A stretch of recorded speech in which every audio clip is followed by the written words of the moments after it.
We're the Lockwoods, and we're traveling the world to experience up close and in person all the natural wonders and distinct cultures that our kids would otherwise be consuming only through textbooks and TV. We've already made our way through the authentic beauty of Delhi and Agra, and now we're about to spend 2 perfect days exploring Jaipur. We've heard some great things about this jewel of Rajasthan, but can't help wondering how much culture you can really squeeze from a city in the middle of the desert of northern India. Let's get to it. We're in the middle of our long 4-hour drive from Agra to Jaipur, and we're gonna stop for lunch. We're gonna have a really authentic Indian lunch here, and I'm really excited about it. You know how much I love food. This is Rajasthan, which is a state or region that Jaipur is in. We're not quite in Jaipur yet. We're just on the outskirts, making our way there. And the city that we're in is Abhaneri. We're kicking things off with a little lentil papram. It's a little cracker. You've probably had this if you've ever been to an Indian restaurant, except this one's super fresh, and you get a little bit of char in some of those areas where there's kind of char. This is a preset menu, so we're just kind of sitting back. I know we have a soup course coming up in a minute, but we don't really know what to expect after that. Everything's good so far. Thank you so much. Pumpkin soup is here, and it's a really light color, and the scent is really light as well. And the whole flavor is really light as well. I think it may be cooked with like a broth, maybe a chicken broth, maybe a vegetable broth. Probably vegetable. Ooh, that's good. Yeah? What do you like about it? This tastes like the ramen noodle soup, like just the soup with pumpkin. Ah, the food is ready. It's hot and ready. It's actually buffet style in here. It's funny because when we showed up, Cole said, "Is it a buffet?" And we're like, "No, it's not a buffet, dude." Of course it's a buffet. And I'm just gonna go for one of everything. Ooh, that looks awesome. This cauliflower dumpling looks awesome inside. The inside tastes like it's potato based, so I think that yellow is just some seasonings and some curry to make it the color, but the texture is really, really potatoey. And the other standout is this chicken curry. The chicken is still on the bone, and it is delicious, but I will say, nothing is spicy. I don't get any hot pepper spices, all mild. We're wrapping up with a little sweet dessert course, and it looks like quinoa. I could have sworn it was quinoa, but it's actually semolina flour that's puffed up with some sugar and cashews. It's really good, and some Indian spices like masala. Tastes a little bit like tea. Good. And I think maybe honey. I think I tasted a little bit of honey in it. Great ending to this lunch. Now we're off for a little adventure, heading in to check out what the village people are like here. We're learning how to wear sari. One size fits all. Ah, Dave, you missed me getting my dot. The dot is actually a felt sticker. Beautiful. Doesn't she look so beautiful? Do I look good? Yeah. I thought this was really neat, and I particularly felt like Brooklyn looks beautiful in this garb and with the dot. It feels like she's in her element here. I wish we could wear these all day, but we can't. We have to give the saris back because our Jeep is ready for us.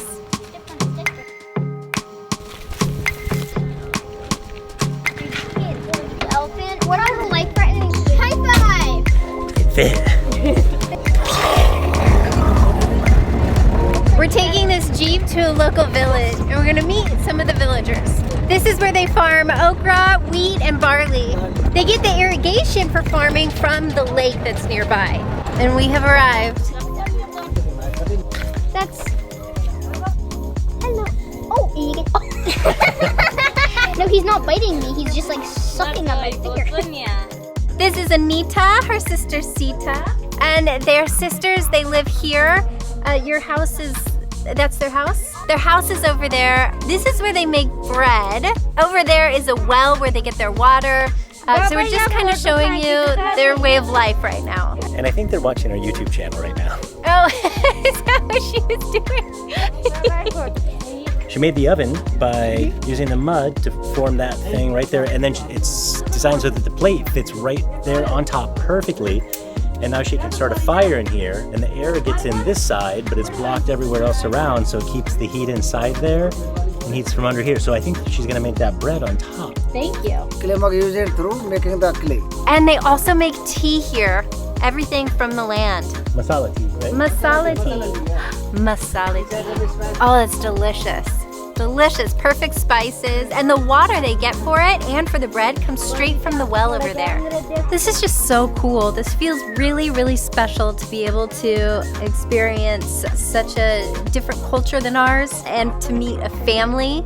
And with us being a family traveling and seeing how other families live their lives, it's really eye-opening, and it's another reminder of how big this world is. And every stop we go to, it feels bigger and bigger and bigger because there's more and more out there. I'm gonna try to roll one. Yes, okay. She's a natural. It comes with practicing with my Kinetic sand and my amazing clay sculpting skills. And now she gets to try her creation. Thank you.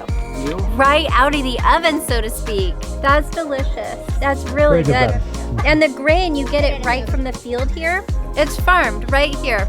Everything from the ground here. And they farm it themselves. And now we're gonna walk over to the other home. I'm a little rusty on the language, but I think they said Brooklyn is staying with them. Oh my gosh, look at you. We've got to see a brand new baby. Her name is Anu, and she's only 20 days old. And Brooklyn looks like she's madly in love. And they've actually told us that they want to keep Brooklyn. So maybe Brooklyn's going to be staying here with the baby. She probably wouldn't mind. Oh my god. Was that thing born yesterday? She's talking about the puppy. It's a dog. I love it. I love it. This is the best dog ever. She looks so perfect. Like it or not, you're gonna have to give up the baby. They were trying to trade Brooklyn for the baby, and I had to think about it a little bit. But no, we're gonna take Brooklyn with us. We're really seriously having a hard time getting them to let go of Brooklyn. This is like Taken, India edition. They just hug your kids until you give up and leave. I know. I'm like, should we just go? Thank you. Thank you. Thank you. Brooklyn is such a sweetheart. One of the little boys she noticed was trying to play with her gibbet on her crock, and so she wanted to give it to him. So cute. So sweet. We're leaving with so much more than these memories. We're leaving with full hearts. Now I'm gonna cry. This is so much fun. I loved it so much. Oh, I'm so glad that you loved it. That makes me so happy. It was the biggest surprise with that little baby. So small and cute. You were a perfect little babysitter. I think it's safe to say they wanted to keep you forever. Back to reality and back to our trip. We have the rest of the drive to Jaipur to go. We made it. We're staying at the Oberoi in Jaipur.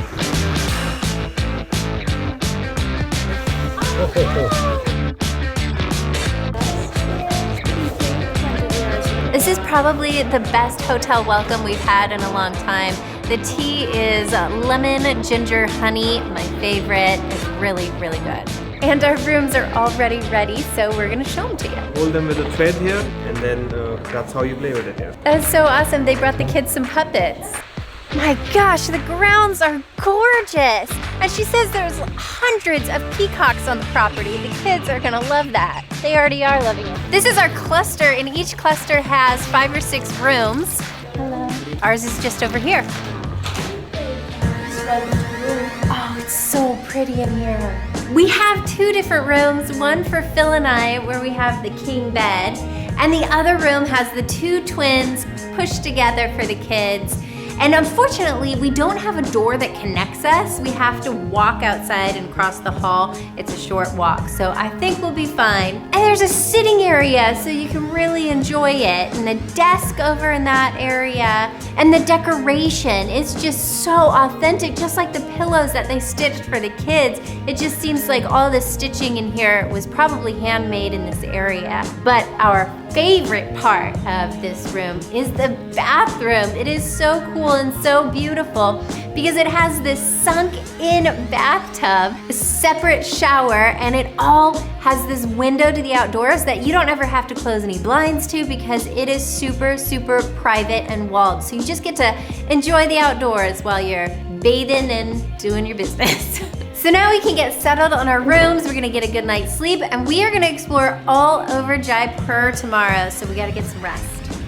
We've got sunshine, we've got beautiful weather today, we're ready to take on the city. And if you haven't been watching our previous episodes, I wanna let you know that our whole itinerary throughout India was curated by our travel club Inspirato. It's a bespoke trip for us. And if you want to learn more about Inspirato and their programs they have, then go to followabc.com/pass. Now let's get going. This resort is even more beautiful in the morning than it is in the afternoon and the evening. It's peacocks, parrots everywhere. It's this beautiful mist all over the place, and everyone's just ready to go. Still have a little waking up to do.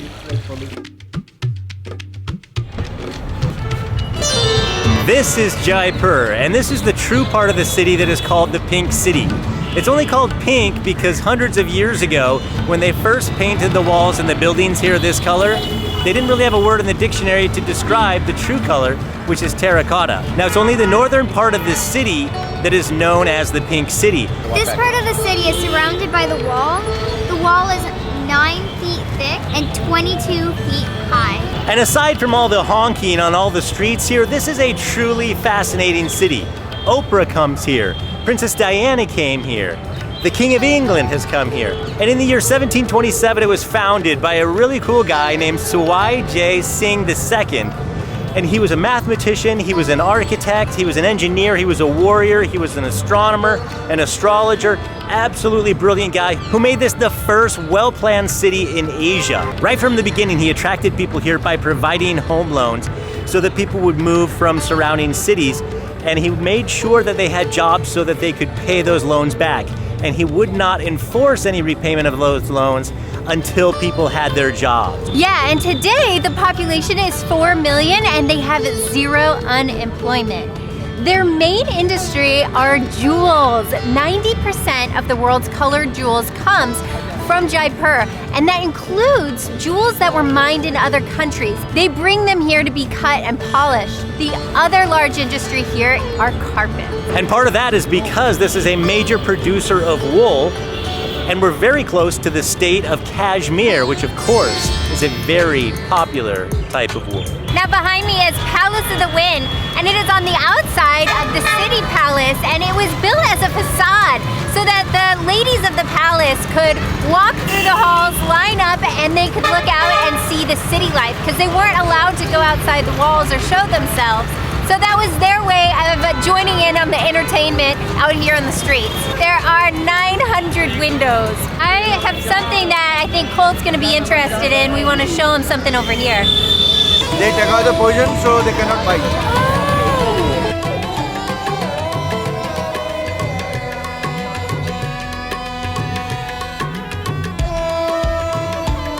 Dreams do come true for Colt. They came true today. What do you think? First of all, they're so calm. I don't know how you can calm a snake, especially a cobra, that much with music. They're charmed. They're mesmerized by the music, and they just get in a trance, I guess. Awesome. Give me a high five. Travel goals! One more amazing thing that went into the planning of this city was on the principal streets here in the town. They would have the prominent families, the prominent citizens, have homes right here above all of the bazaar stations. And one of the things back then is that all of the women had to be completely covered when they were outside. So he designed each one of these homes above so that the women could actually look out onto the city from their own homes, from the windows, without having to worry about being covered up. So it was something to cater to the women of the time and not just the men, which is really cool. We're still in Rajasthan, but we have traveled 11 kilometers out of the capital city of Jaipur, and we are here in Amber. Right over here is the 16th century Amer Fort or Amber Palace, which is a residential building from that century. And just up the hill from that is the Jaipur Fort, which is for defense. So the thinking at the time was, with the residential piece down here on Amer Fort, if they were ever attacked, they could escape up to the military portion. That fort up on top, Jaipur, is 11th century construction. The government took the Amer Fort in 1959, although they do still rent that out for movie productions. The Jagged Fort up above is still private property of the royal family, and that can be rented for weddings. We got pretty excited for Colt, thinking maybe he's gonna see a crocodile. He'd be excited about that, but we're told there are no crocodiles in the water. They just put that sign there to discourage people from entering the water or throwing things into the water. So right now there are people riding on elephants that have some like red cloak on it. Only 2 people are allowed per elephant because back then they used to put 4 people on each elephant and they would not give them breaks. They would work all day. But then one elephant got mad and ended up killing 2 people. So they shut that down for a while, but now they opened it back up and only 2 people are allowed to ride. And they only work the elephants till 11. Now, we're not a big fan of riding elephants because it is stressful for them. And if you want to see our experience with rescued elephants at the Anantara Golden Triangle in Chiang Rai, you can click up here. I got it over here. Now you can walk, but we're actually gonna take a Jeep over there. This is our second Jeep ride in 24 hours.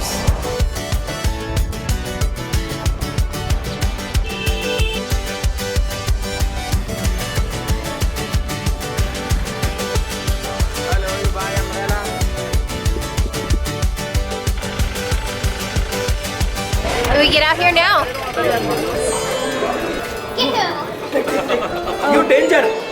You take this, the hair tip take allergy, you know. Allergy if they bite you. Oh my gosh, he gets so much attention because he is not afraid to catch lizards and geckos. But rest assured, he is so knowledgeable on these animals because he's obsessed over learning about them and learning how to catch them and treat them. We're good, so you should be good. This area is called Jaleb Chowk, and it's as far as the elephants will go. When the king was here, it was used mostly as an entertainment square for evening events, and he would throw coins out to his subjects. There would be martial arts exhibitions, art shows, military parades. All the entertainment was really done here. And now they'll use it for open air performances in the evening sometimes. This was the public hall, and it's fascinating to me because it reminds me of some scenes that I've seen in movies. Back then, this would have had elaborate carpets all across the floor here. There'd be these large flowing curtains that are hung around the exterior. The king and queen would sit in the very back, and people would sit on the carpet. I imagine them probably eating peeled grapes and other fresh fruit and just living like kings and queens themselves, while other people were outside here. And so it's just a great public square, so social, so cool, so shaded. It'd be a great place to hang out. And of course, right behind me is the harem, which makes it even more interesting. As we already mentioned, one of the main industries for this area is the cutting and polishing of those colored jewels. So what you end up with in that process is a whole lot of leftovers, the dust, the crumbs, and that wouldn't go to waste either. They would turn that into very colorful paints, and they used it to paint the patterns that you see on the building behind me. This was done in 1722, and it still stands today. Our house was painted a little over a year ago, and it already looks like crap. But then again, we don't live in a palace. This is the beautiful main palace courtyard with the summer chamber and the winter chamber. And the reason they had 2 different chambers was because of the sunrise and sunset. In the summer chamber, the sunset would be shining right into the chamber, which was a cooler sunlight, so it would keep them cooler over there. Plus they had a water-based air conditioning system. Now in the winter chamber, where they would get the morning sunlight that's warmer, it would help keep that warm, especially with the really cool mirrors. Millions and millions of little mirrors in that chamber. It's called the Hall of Mirror. The summer chamber is called the Hall of Pleasure. I'll let you use your imagination on why. Both of those were the main living quarters for the king, not the queen.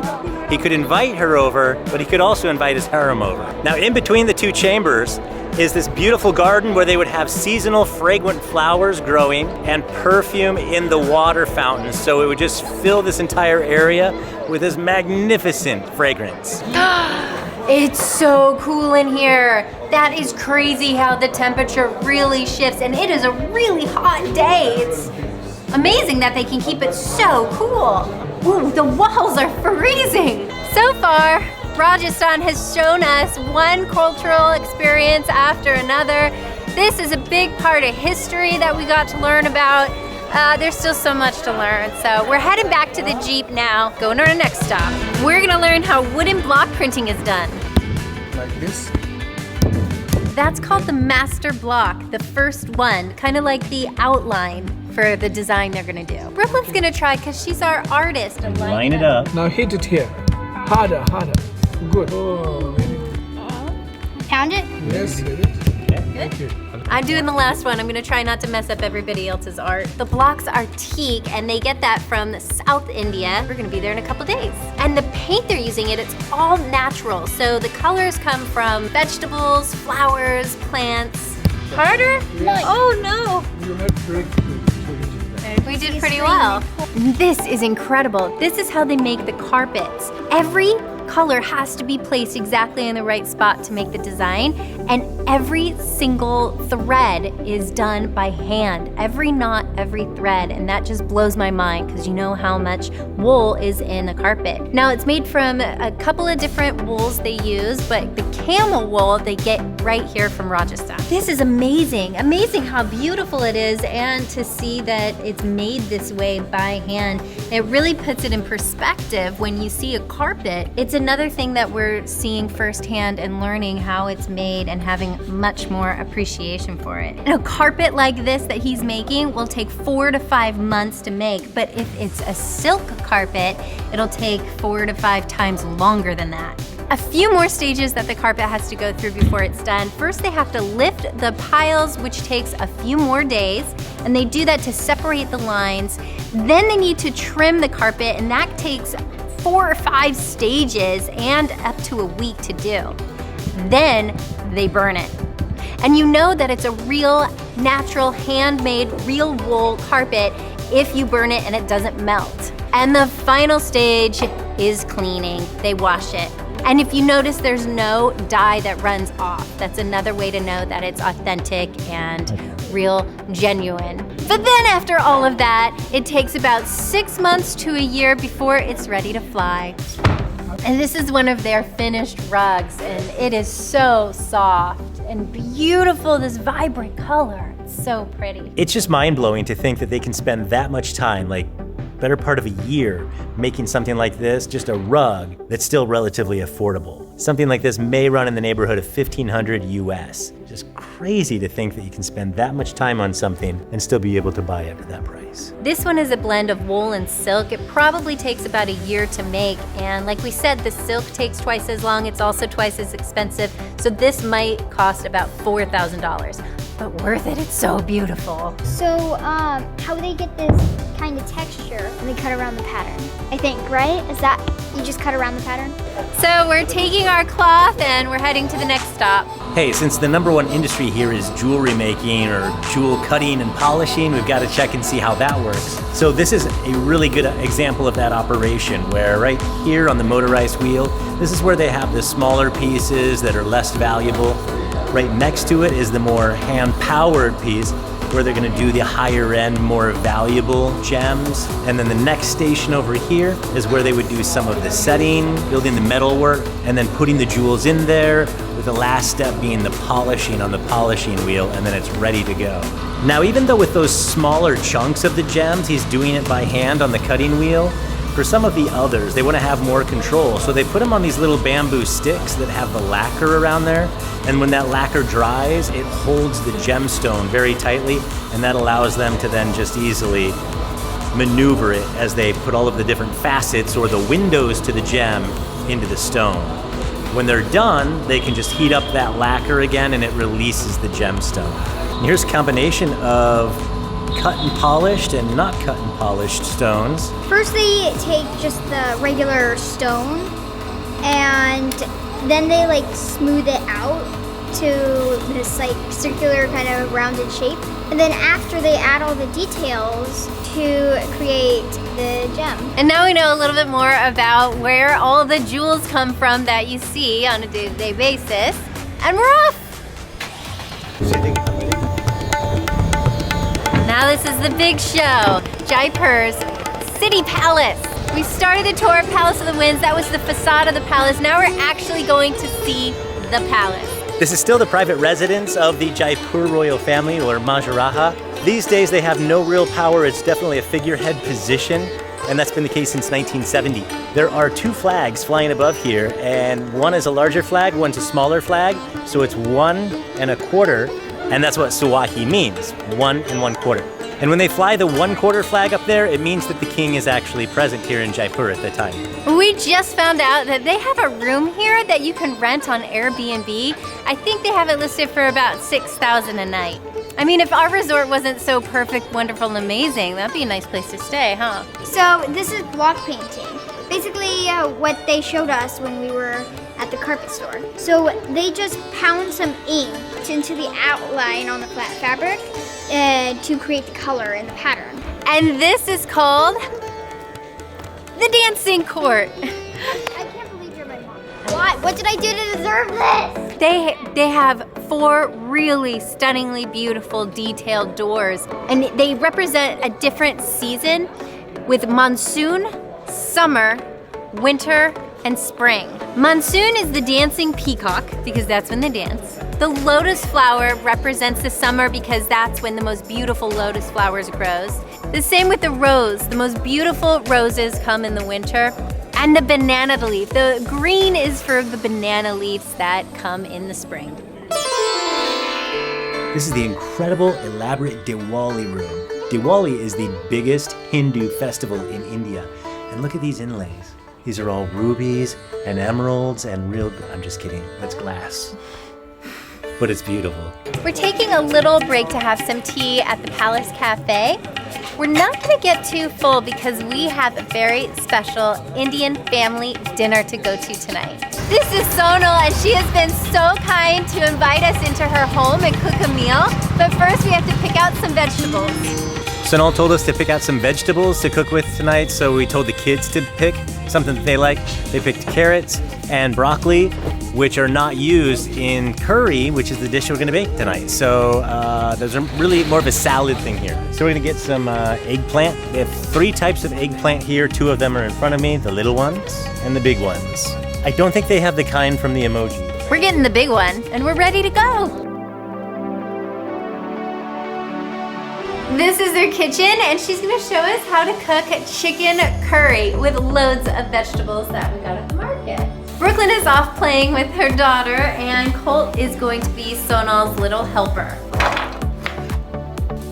That's her spice box, so all of her curry spices are right there. Just mix, mix, mix. Now we're gonna start the chicken curry. Yeah, and Colt did not last long. He went off to go play with Sonal's kids and Brooklyn.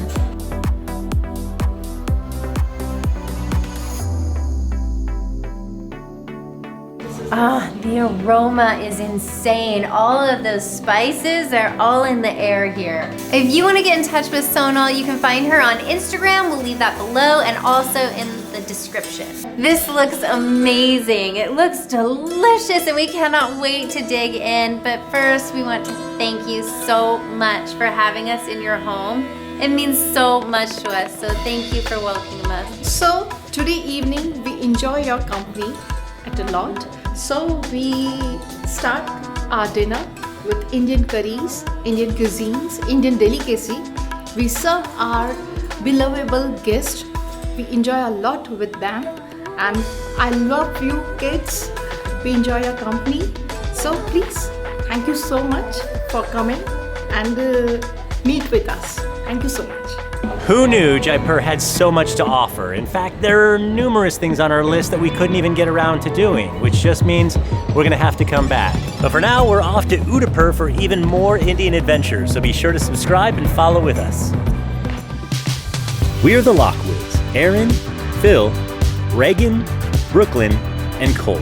We're traveling the world to experience up close and in person all the natural wonders and distinct cultures that our kids would otherwise be consuming only through textbooks and TV. We think it's a better way to learn, and we're working hard to fund this little experiment in the hope that our kids will grow up wiser, kinder, and more grateful for the beauty of our diverse planet and its people. Mom, in case you could include this in the episode. Hello, this is to Mia. If you have received this message, there's something I need you to know.